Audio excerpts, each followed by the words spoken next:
What's going on, y'all? Welcome back to Straight Facts, a sports show that educates and entertains. I'm here with the guys, Kyle Sirik, Stat Matt Robinson, no Jake Galley. He's actually in the hospital. We got our world got shaken today. Our guy Jake Galley is laid up in a hospital right now. So best wishes to him for a speedy recovery, but we're gonna have to carry the freight for it. Y'all, we're getting down to that midway Not point some of the Paul NBA George season. out with dizziness thing. It's legit. It's yeah, for real, for real. We're getting down to the halfway point of the NBA season, which means the All-Star break. So we normally come at y'all with the facts, but today we're coming at y'all with more of the opinions. It's gonna be based off of facts, but more of the opinions. We're gonna take a breather and do the straight facts midseason awards for the NBA. We got a couple of awards to dive out to, but you know us, it's not cookie cutter. We're not giving you MVP or Defensive Player of the Year or Coach of the Year. We're giving you our flavor on these midseason awards. So first, to start, I love this one. I like that we're starting out with this. It's Fool's Gold. Who y'all think might be good, but when you really break it down, they not really all that. And I want to hit. I don't want to hit this one hard. So Kyle, you go first with your first one. Fool's Gold. Who wins that award for you? Yes, sir. I actually thought about it. Maybe we shouldn't start so negative, but you know what? That's I like fine. talking shit Shit on some people. Shit on some people. on this player and this team, and that's Jason Tatum because he's really fool's gold. So he's an all-star starter. I know he's only there because obviously Kevin Durant dropped out, but Mhm. essentially, I know positions are a thing, but that means you're the 11th best player in the league if you're the next man up. Not exactly, but so this is a man that is fourth most in field goals attempted per game. So he's taking all the shots more than anyone in the league, basically, but he's Mhm. only 14th in scoring. So 44% from the field goal, 37% from three, and only 2.6 win shares, all career lows. This is a guy that 5 win shares was his career low before. And then you look at other stuff 2.5 turnovers a game. He's had the highest usage rate on the team. This is supposed to be their player, right? Jason Mhm. Tatum. He's the Right. Celtics now. Yeah. Nope. Doesn't matter. And not to mention, the Celtics are 19 and 17, the worst start in Tatum's career during the season that Jaylen Brown is having, his breakout year. His running mate is stepping up. Jalen Brown should have been the All-Star starter instead of Tatum. Probably. I'm not even Probably. mad about that. But I mean, this is, I was actually really high on him in the playoffs last year. I'm like, Jason Tatum's got this, but all-star starter, and I could my opinion would be 20 other guys ahead of him. And Right now, you're probably not wrong. And you know what's really funny? I forget what podcast he was on in the off season, but it might have been either All the Smoke or No Chill, one of them. But Jason Tatum was talking about there was a lot of guys acting out in the bubble, and I'm starting to think that they're not really like that. They're just popping off because of the bubble. And then he turns in this performance to start the regular NBA season. Now I'm like, so Jason Tatum, you talk about yourself then, because yeah, I was with you, man. When he was doing his thing in the bubble and he was carrying the Celtics, I was like, Jason Tatum is next up. Like it was him, Donovan Mitchell, and Jamal Murray, all kind of in that same next up tier.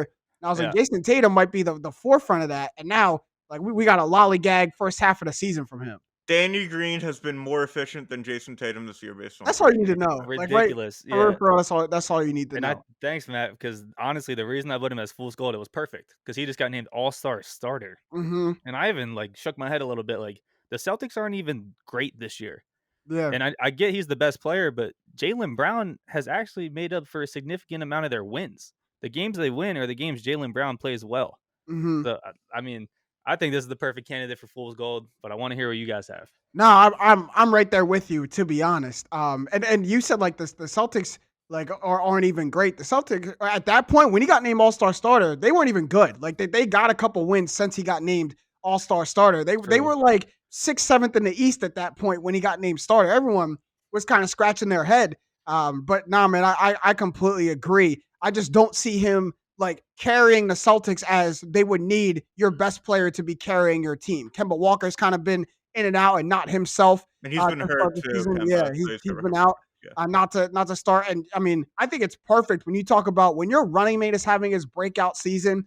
You can't be lackluster. You can't start going on a downturn because then your team goes nowhere. Imagine if Jason Tatum was the same Jason Tatum, not even that we saw in the bubble, but remember like rookie Jason Tatum taking Yeah. Braun to 7 games in the Eastern Conference Finals. Like remember that Jason Tatum. Like if Yep. he was even that, the Celtics would be right where the Sixers and the Nets are at the top of the Eastern Conference, like people were expecting them to be.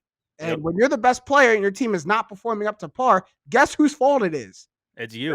Guess who gets And put on the chopping block? the thing for me too is your second best player. I know he's having a breakout year, but he's having like almost 24 points a game type of year, and you're the best player on the team, allegedly. Jason Tatum is. I Yeah. agree he is, and you're barely above 500.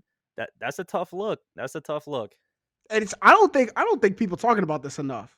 Mhm. Let Joel Embiid be putting this performance in. Let LeBron be putting this performance in. Let any other Damian Lillard, let any other top tier player be putting this performance in. It'd be front page news every night when he has a lackluster performance. Right or now, they he's don't worried win. about competing with the Knicks for playoff seeding. Ain't that sad?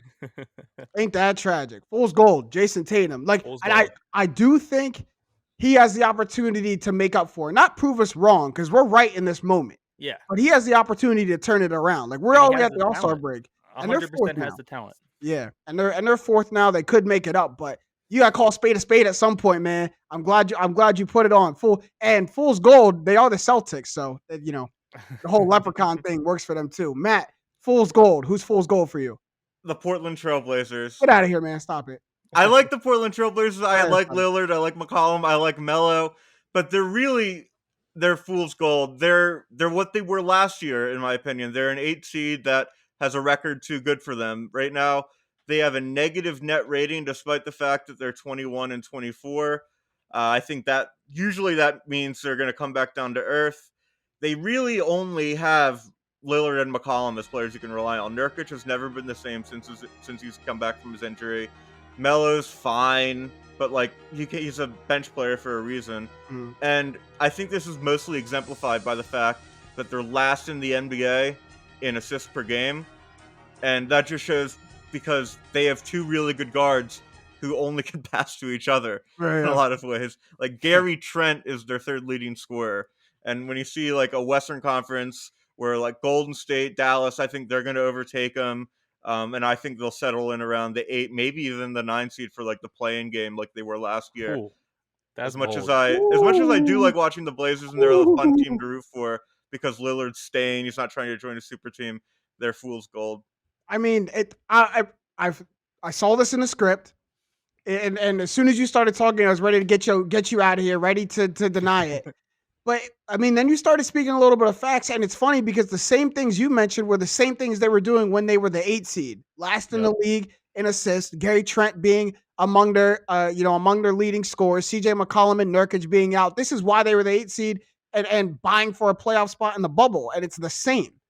So you might be right. They may come back down to earth, but you can't overlook the injuries when it comes to the Portland Trailblazers. Not only CJ McCollum and Nurkic, but Zach Collins as well. That's 3 of their potential 5 starters that have been out for majority of the season. I don't know any team that's their best when 3 of their top 6, 7 players are out. Like that's just tough to deal with right there.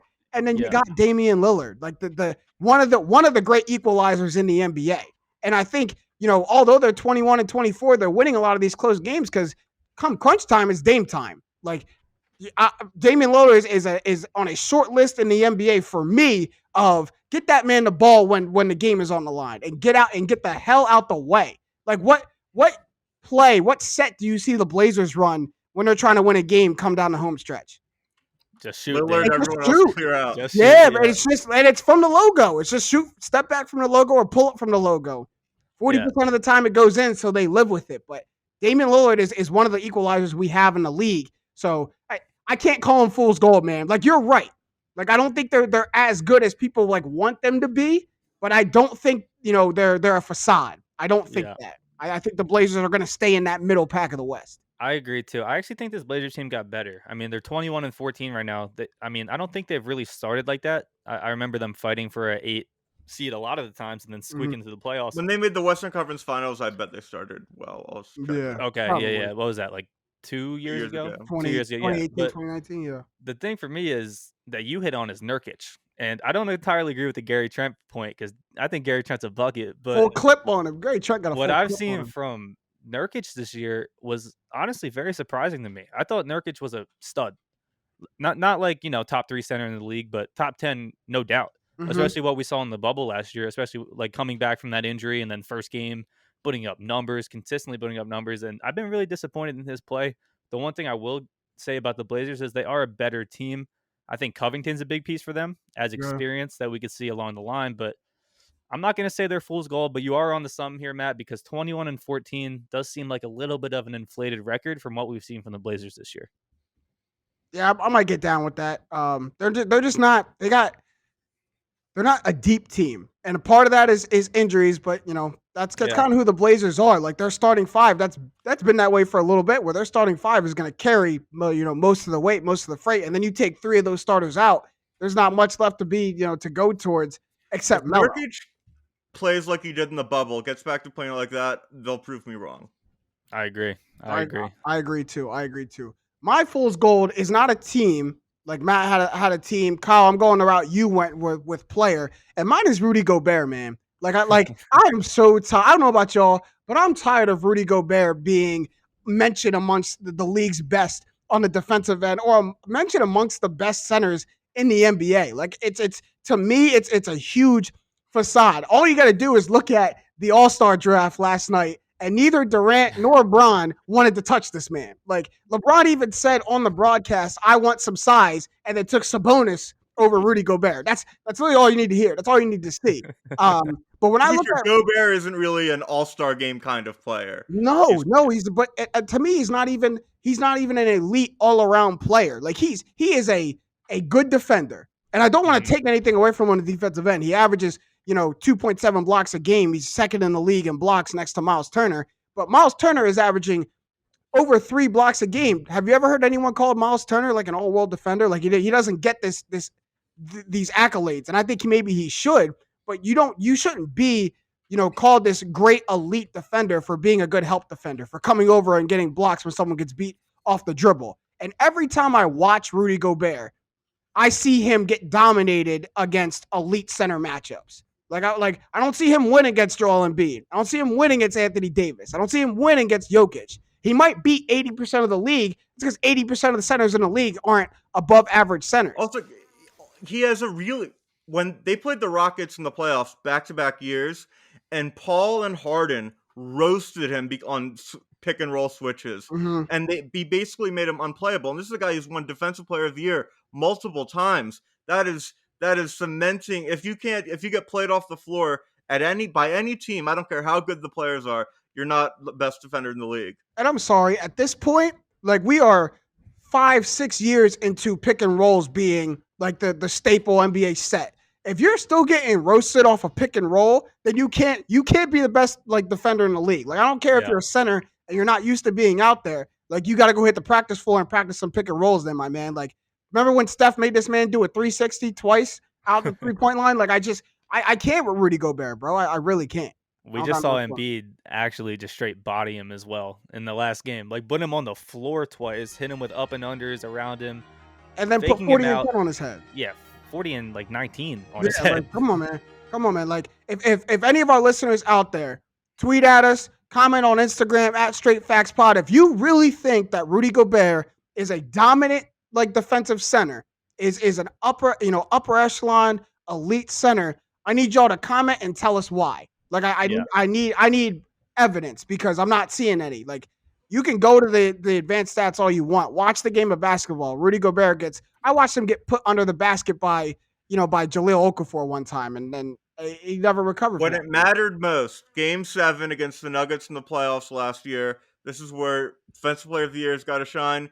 Jokic goes off for 30 and 14 in a game where the Nuggets only scored 80 points. Yeah, it's facts. I was surprised to see him as an all-star this year. So surprised. I think it was a product of how good the Jazz have been. And, you want to point to a number 2 Conley guy has Mitchell. Been better for the Jazz exactly. than Gobert has been. That's Conley got punished because he was hurt for a little bit. I like James's point here, too, because narrative-wise, the past 2 or 3 years has been Mitchell and Gobert.